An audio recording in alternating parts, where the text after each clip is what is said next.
really appreciate you, and thank you to all of the Black community stakeholders out there. This has been quite a year. So many of you have been with us from the very beginning, meaning the campaign beginning, and been on these calls with me weekly for a very long time. So I just want to personally thank you for your participation, for being a stakeholder, for being actively involved in the things that are going on in this administration. We have a very special call for you. It's a very special time. We're celebrating now the first year of this administration, and there's so much for us to be able to celebrate and to talk to you about as we go along today. So what we're going to do, I know you all came for our special guests, and they're going to come on here in just a minute, but we're going to just go through a little bit of the first year material that you should know, and also some ways that you can access and amplify these messages over the course of the next year. And then if I have some time before everybody comes on, I will tell you a little bit about our plans for Black History Month, which we have coming up. It's nice to have been able to do some planning a little earlier this year, and so we have a very exciting Black History Month where we're going to be talking about Black wellness. So, President Biden and Vice President Harris delivered results for the American people in this first year. The president and vice president made history growing our economy, addressing the climate crisis, and building a judiciary and government that represents America. This is truly an administration that looks and feels like America. Despite unprecedented challenges, 2021 was a year of record progress for working American families. President Biden's first year was the greatest year of job creation in American history. More than 6 million jobs have been created, and you'll hear a little bit more about that later in the program. The unemployment rate has dropped from 6.2% to 3.9%, the single biggest drop in any year in American history. Unemployment claims, the average number of Americans filing for unemployment has been near its lowest level since 1969. When the president took office, over 18 million were receiving unemployment benefits. There's only 2 million people in this country who are receiving unemployment benefits. Also, this is the single biggest drop in history. Economic legislation passed to benefit more people than any time in history. You talk about the American Rescue Plan, the infrastructure plan. Experts estimate that this is the lowest child poverty rate ever in 2021. Nearly 5 million Americans have newly gained health insurance coverage. The number of households reporting that they sometimes or often did not have food has dropped by 32%. More judges confirmed to lower federal courts than any president since President Kennedy. That includes 8 Black women who have been confirmed to circuit court or nominated and then subsequently confirmed to circuit court positions. And then you look at the cabinet. This is the first majority non-white cabinet in American history, with the most women of any cabinet, the first woman's Treasury Secretary, first LGBTQ plus and Native American cabinet officials, the first woman director of national intelligence. And you've seen some of the largest investments ever in the power grid, electric vehicle chargers, climate resilience, and the largest investment in a national bipartisan plan to get safe and clean drinking water to all Americans with the bipartisan infrastructure plan. Finally, you're seeing the most diverse administration in history, the most women, the most people of color, the most people with disabilities, the LGBTQ plus, first generation Americans, and first generation college graduates. And so there's so much to be proud of, and so much. And as you go out into your communities and talk to people, we want you to be able to carry that message and tell them. We brought on one of my colleagues, Cameron Tremble, today, who heads up outreach and engagement in our Office of Digital Strategy. And he's going to tell you a little bit. I just piped through a whole lot of material.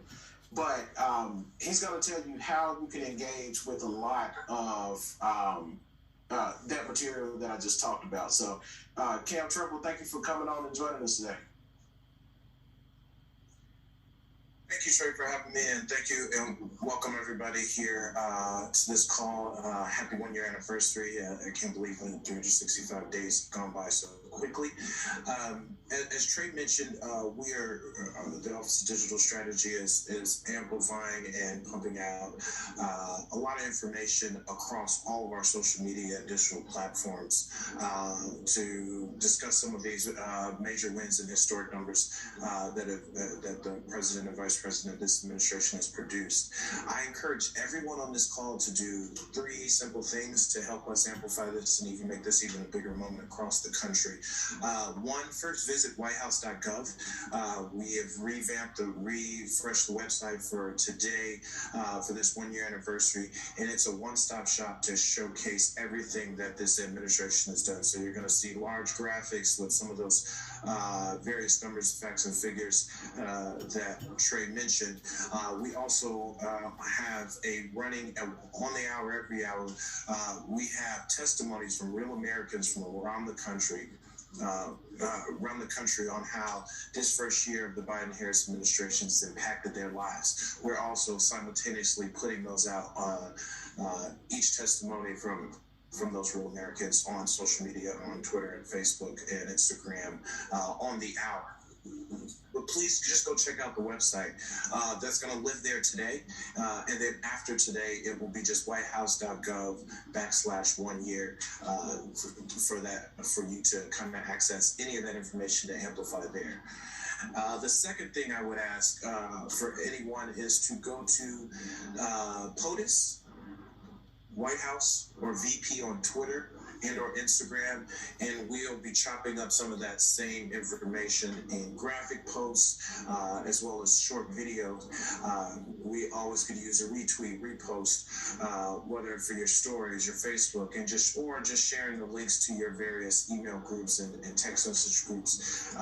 That organic reach from leaders and trusted sources like yourself will just kind of help get some of this key information out on the internet.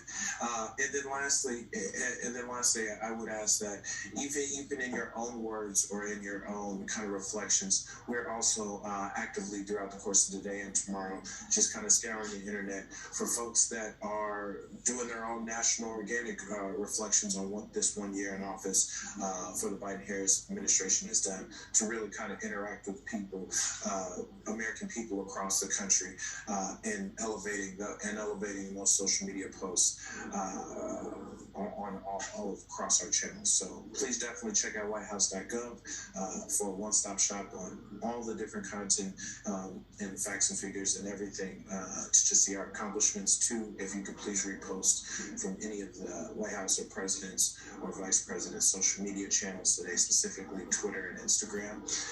And then lastly, if you feel compelled, whether you individually or your organization could also help to amplify some original testimonies, please do that and just tag the White House on whatever social media platform you do have. And like I said, we're going to be scouring and interacting with those posts throughout the course of this day on this anniversary. So thank you so much. Thank you so much for being with us. Thank you for all your continued support, both in real life and across the internet. And please keep it up. Thanks, Trey. Thanks so much, Cam. And can you repeat for the folks just one more time you said that it will live at the whitehouse.gov today, but then it moves where for all this information? So today, on the 1 year anniversary, just go to whitehouse.gov, the front page of the White House's webpage, the website. After today, that same information, as you see there, will live in whitehouse.gov/1 year. ONEYEAR. Appreciate it, Cam. And thank you for all the work that you're doing. Looking forward to working with you on our Black History Month content. So we're gonna turn now, before our guests come today, to another one of my colleagues, Carissa Smith. Carissa works with our women's program here in the Office of Public Engagement, but she also works with the Gender Policy Council at the White House.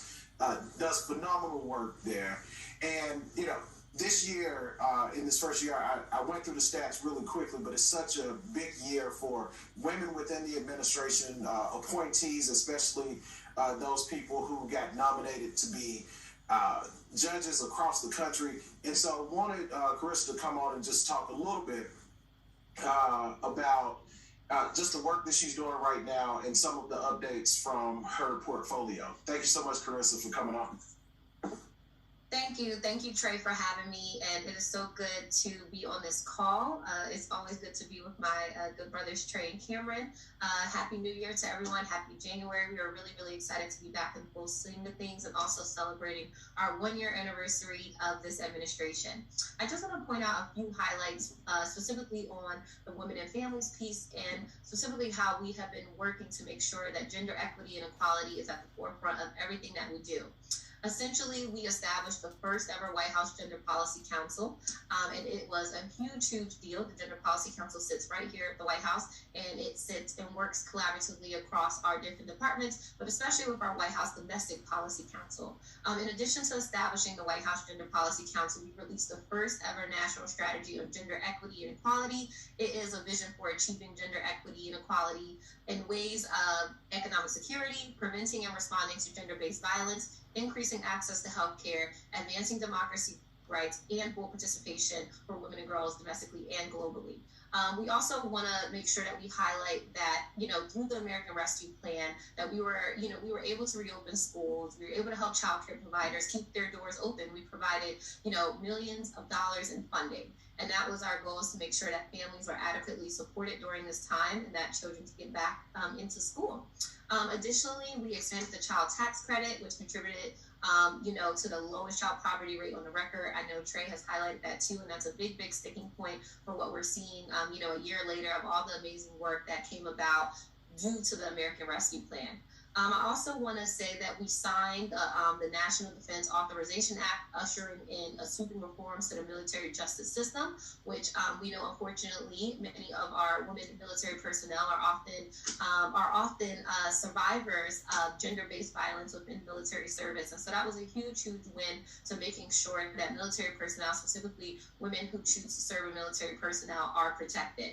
Another thing that we did is that we were able to, in the American Rescue Plan, allocate $1 billion to prevent and respond to gender-based violence. It is a long-standing priority of President Biden, who wrote the original Violence Against Women Act. So that was also something that the American Rescue Plan provided, is that we were able to have community strategies along with intergovernmental affairs partnerships that were responding to gender-based violence that we saw an uptick happening during the pandemic.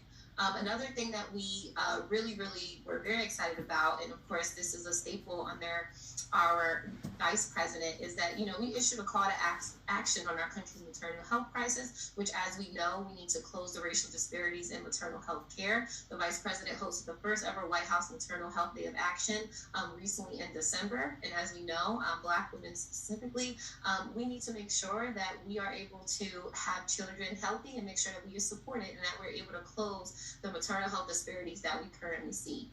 In our second year, we are going to continue to work to achieve our shared vision, a world where every person has equal opportunity, where their safety and security are guaranteed, and where we are treated equitably and fairly at home, in their schools, workplaces, and communities. And so that is just some of the goals coming out of the women's and families portfolio. We are very excited about all the work that we were able to get done in this first year, just advancing gender equity and equality. And then I also just want to make a highlight, because alongside working with the Gender Policy Council, I also manage the healthcare portfolio. And today we actually allocated $100 million of the American Rescue Plan funds to reduce burnout and promote mental health and wellness amongst healthcare workers. That is a huge deal, because as we are seeing, many of our essential workers have been serving on the front lines, many of them Black and brown, and we know in the healthcare force. And so, we want to make sure that they're supported holistically as well. And so just want to put that announcement out there, is that essentially HHS, but specifically through our HRSA program, is awarding $68.2 million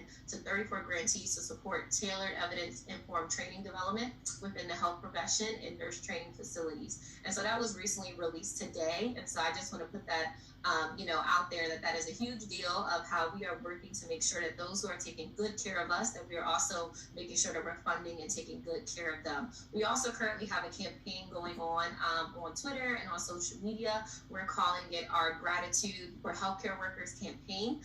If you take a moment to actually head over to Twitter or head over to the HHS's Twitter handle, we have a hashtag and it's RX for gratitude, basically saying a prescription for gratitude. And we essentially want you all to share your stories about our healthcare heroes, those who have served us, those who have been serving on the front lines. I have many friends who are nurses and, have been essentially sacrificing their own livelihoods to make sure that everyone is well supported at this trying time in the pandemic. So that is a way for your organization, for you to just chime in the conversation and express your gratitude for our healthcare heroes. We are uplifting that stories here from the White House and from HHS. And so I definitely just want to highlight that all to you all. So thank you for having me, Trey, and I'm going to actually turn it back over to him. But again, if you aren't already following, make sure you're following the Gender Policy Council on Twitter. It's White House GPC. Again, it's at White House GPC.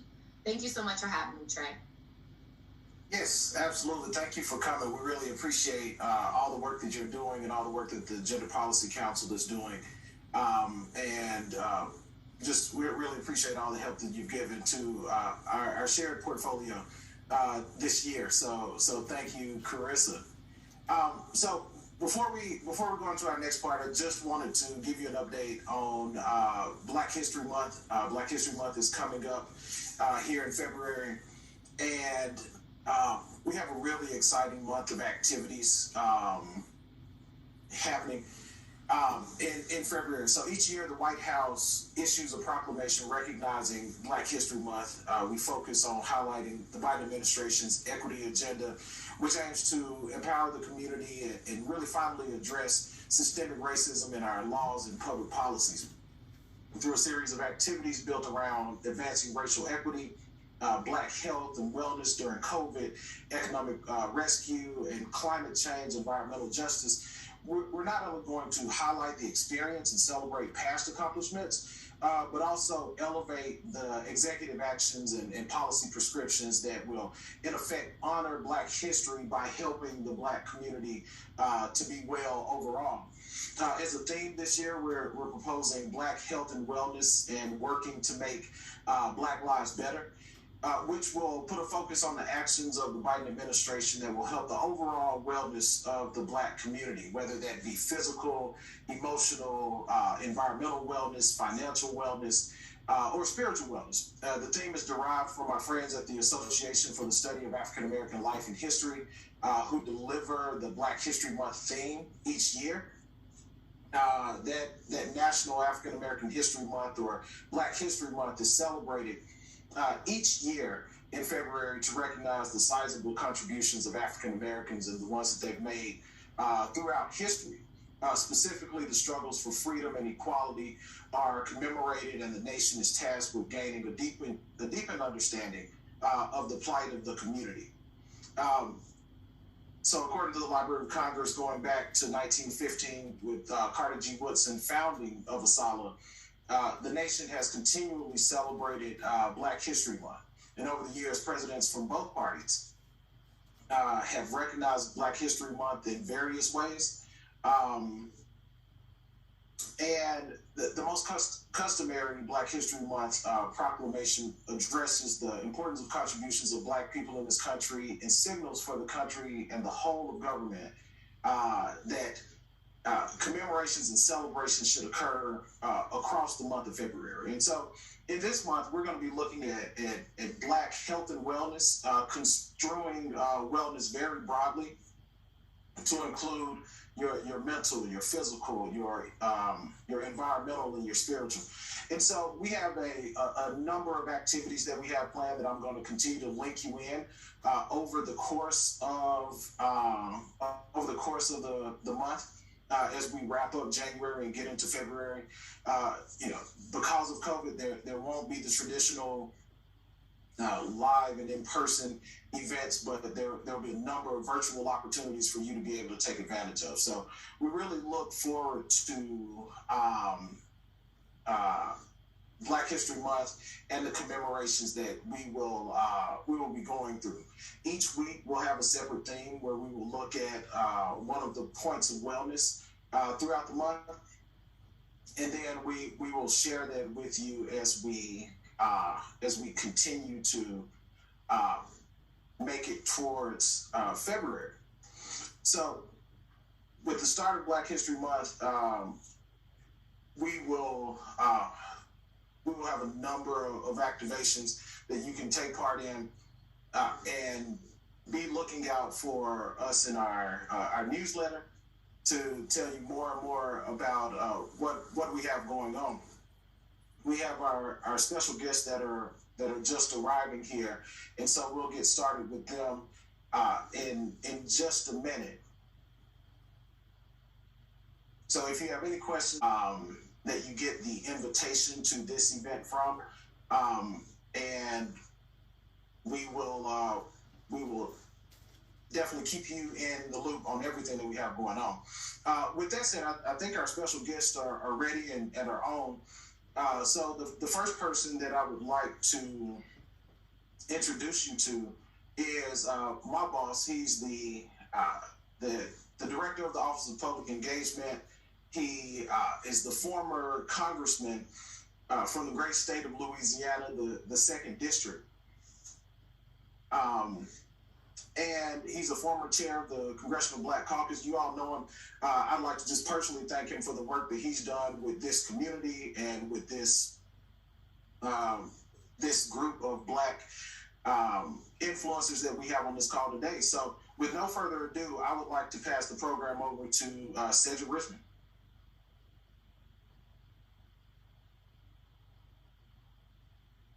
Thank you, Trey, and thank you, Cameron and Clarissa, our team, and Erica for putting this together.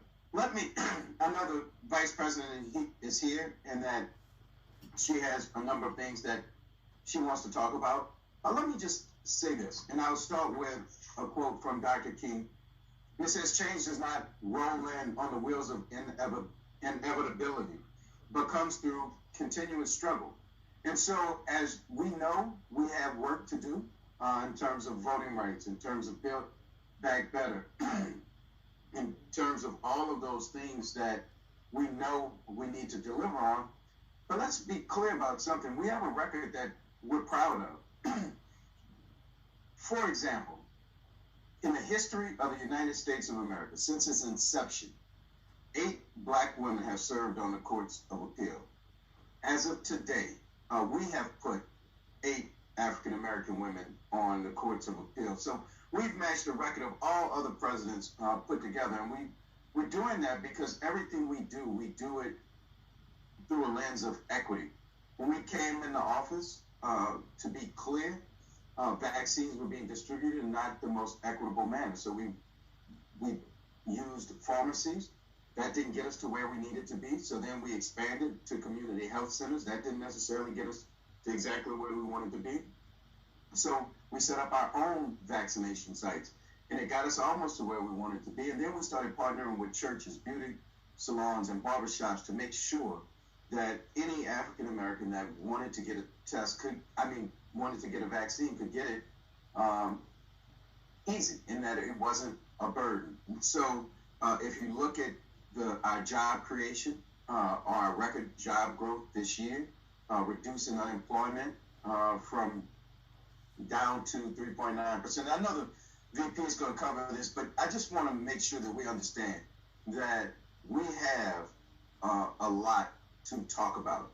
And for the people on this call, it would be very helpful if we talk about it. Because if we don't talk about it, people will never know. People won't know that we cut child poverty almost in half, that we cut Black poverty by almost 38% in 1 year. So the things that the VP will share with us, I think it is very important for us to get that word out, because people need to know that their government is delivering for them. And I'll close with this. She will talk about the child tax credit, I'm sure, but we need to make sure that everybody in our community that can benefit from the earned income tax credit and the child tax credit, that they actually apply for. And so we should take that on as a cause as we go out and tell our story about what we've been able to achieve. And the only reason we've been able to achieve it is with your help. And so with that, I'm going to turn it over to a Howard graduate, the Vice President of the United States, Kamala Harris. Madam Vice President. Thank you, Congressman. Thank you very much. And I want to say thank you to everyone for being on this call. This is a call of leaders who have done, continue to do, and always will do extraordinary work. And truly, any success that we've had in this administration is because of the work that you did to help us get here, and the work that you continue to do every day on the ground, be it organizing folks, be it just incentivizing folks, reminding folks of their power and our power collectively to really focus on getting better and building back better, as the president would say, but fighting for all of the ideals of our country, which we have yet to fully reach, but we know when we are focused on doing this work, we get closer. So I want to thank you all again. And yes, so the anniversary is actually today. It was, if you can imagine, 1 year ago that we were inaugurated and came into office. And for me, as the first Black woman to be Vice President of the United States. And even though it seems like year 5, given all that we have collectively, all of us, been dealing with this last year, I will tell you that we also have great success, as Cedric Richmond said. And so as we reflect on last year, I will say that there's a lot to feel good about. There's a lot of progress that we saw. And so we'll think about the end of year 1 in that regard. But let's also recognize it's the start of year 2. This is the beginning of year 2, and we have a lot more work to do. And so I, again, want to thank everybody, and let's get right to it in terms of what we have done in terms of the contributions that you have made, that we have collectively made, to deal with one of the most significant crises that we as a nation and as a world have faced in recent years in memory, which is this pandemic. What it has done in terms of the lives lost. Over the last 2 years, over 850,000 people have died. And I've seen numbers that tell me that, and based on personal experience, I know 1 in, I think it's 4 Black Americans know somebody who has been sick or has died from COVID. So it has had a direct impact on our community. And certainly early in the pandemic and till today, we must recognize that the disproportionate impact includes a number of issues, including the issue of pre-existing conditions and what we know to be the issues that relate to racial issues within the system that cause those numbers to be as such. And so there's a lot to talk about in terms of what the pandemic has done to highlight longstanding racial disparities, but also what has become clear, and perhaps for some who didn't otherwise have the occasion to recognize what we have well known, which is that there are longstanding systemic issues that this pandemic highlighted that have come into full focus and are undeniable, and so we must address them. And that's why so much of what our administration has done as it relates to the pandemic, but as it relates to all of our issues, has been seen through the lens of equity. And equity being, it's different when you talk about equality versus equity. Equity is basically saying, well, not everybody starts out at the same place, but we want everybody to end up in the same place. So let's think about the equitable outcomes.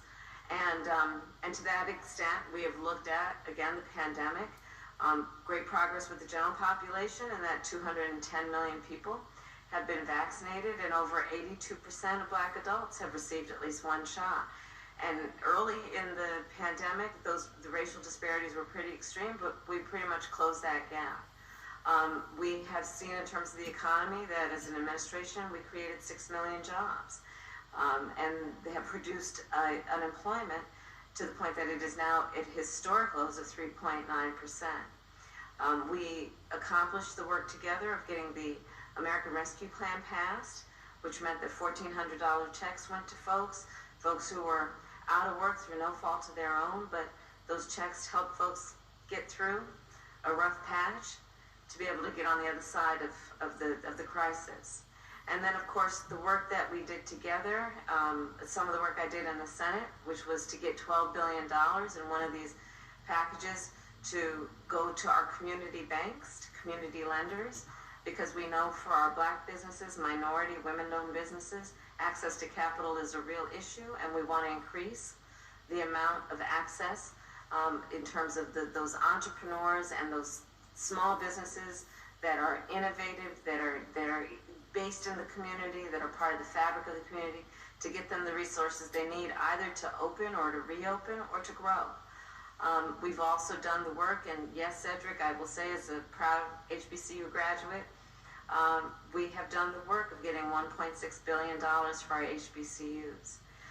The child tax credit, again, because of the advocacy, because of the leadership of so many people on this call, we were able last year, the numbers tell us, to cut Black child poverty in half. Think about that. Cutting Black child poverty in half, and the potential that has for generational impact.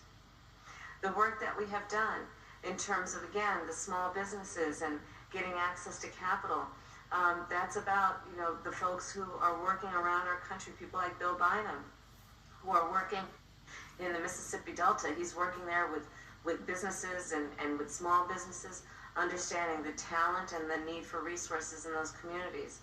We have worked together, all of us, to get the bipartisan infrastructure law passed, which was about a number of things that are about, yes, good union jobs and good paying union jobs, and I lead the task force on labor and on unions, but also it's about investing in roads and bridges and public transit. Think about that.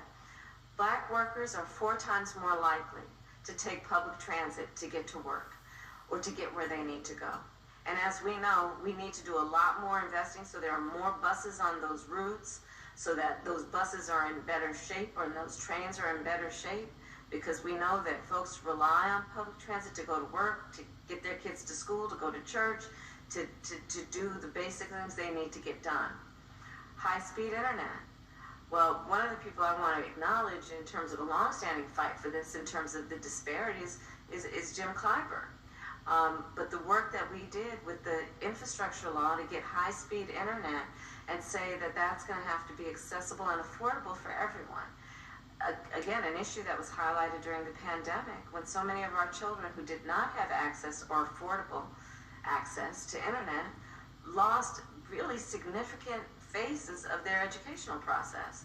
And part of what we have done with the infrastructure law is it's now going to be about $30 vouchers for low-income folks to help them pay the monthly bill, and also $100 to help people as a subsidy to help people buy electronic devices.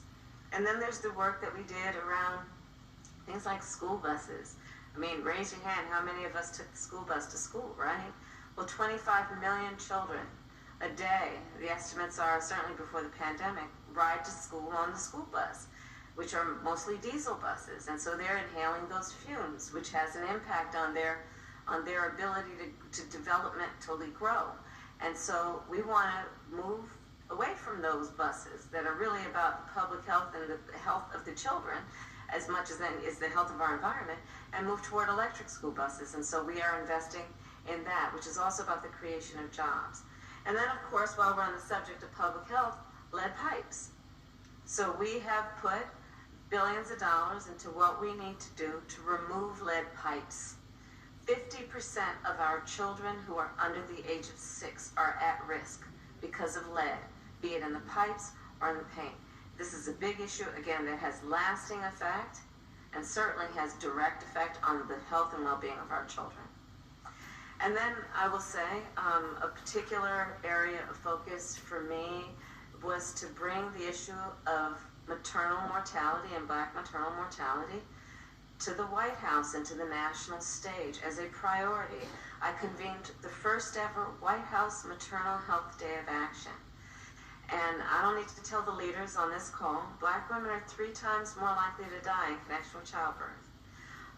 You look at the issue of fibroids and how that affects Black women and their health and their reproductive health.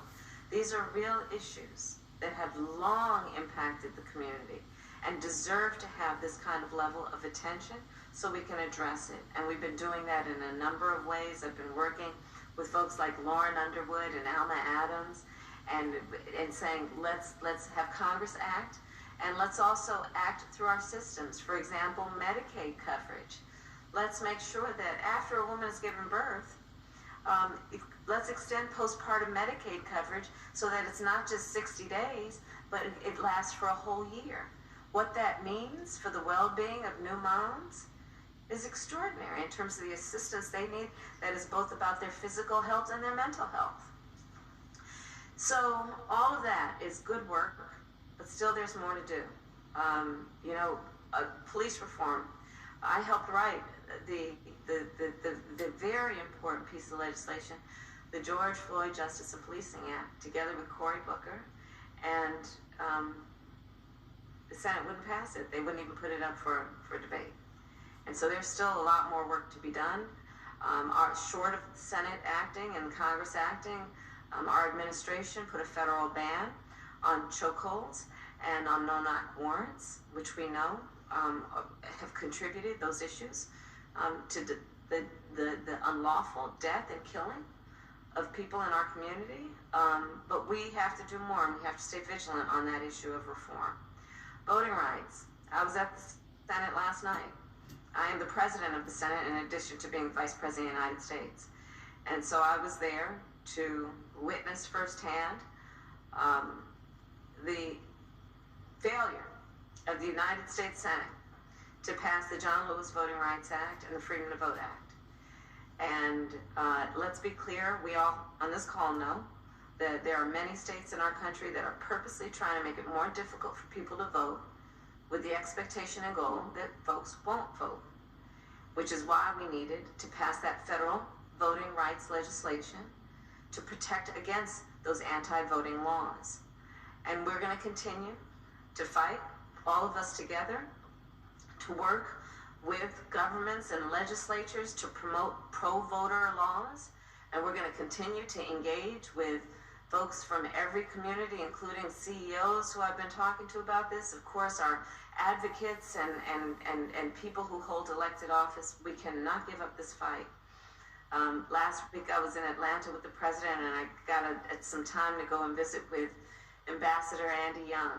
And he reminded me of the days that he was, very close to Dr. King and what those days were like when they were fighting for the Civil Rights Act and then for the Voting Rights Act.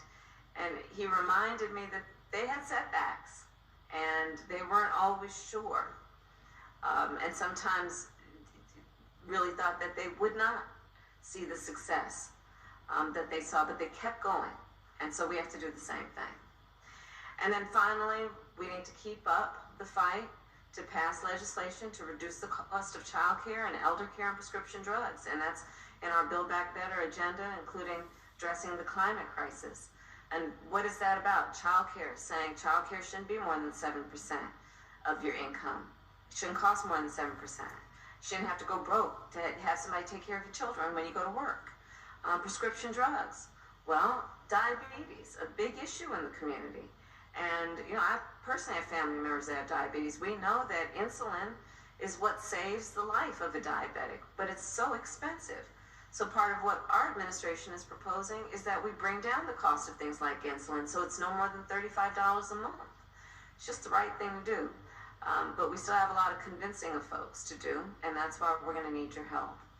And on all of these issues, I do want to recognize that these are issues that the leaders on this call have been laying the path for, have been fighting for so many years. And we are doing it together, and we will continue to work together. And again, I want to thank all of you for the sacrifices that you make in your roles of leader. And again, I look forward to working with you this year and for every day until we get our goals achieved. Thank you.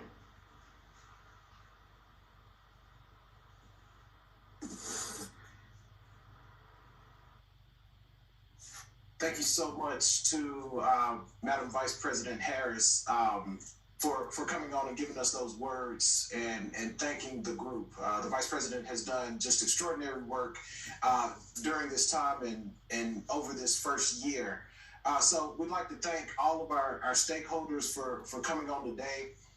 You have been phenomenal. Thank you again to our colleagues who came onto the call, Carissa Smith, Erica Lowe, Cameron Trimble, for coming on and explaining so many of the things and places where you can get this information. Again, go to whitehouse.gov today and whitehouse.gov/1 year in order to get this information that we've been sharing with you over the course of the day.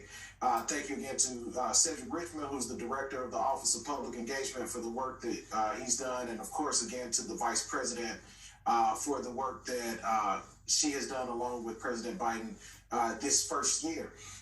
You'll get more information from us. There's so many fact sheets, so many things that have come out in paper for you to have about this first year that we'll include in tomorrow's newsletter.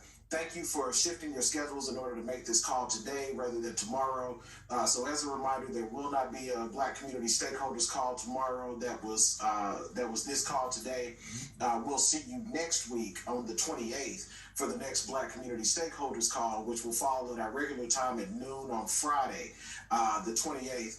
And just look forward to another year with you, another year. 2022 will be great. Be looking out for updates on Black History Month. We really want you to stay involved and be a part of all of the work that we're doing here. And just personally for me, thank you for being one of our stakeholders and thank you for the work that you do. With that, we'll see you next week.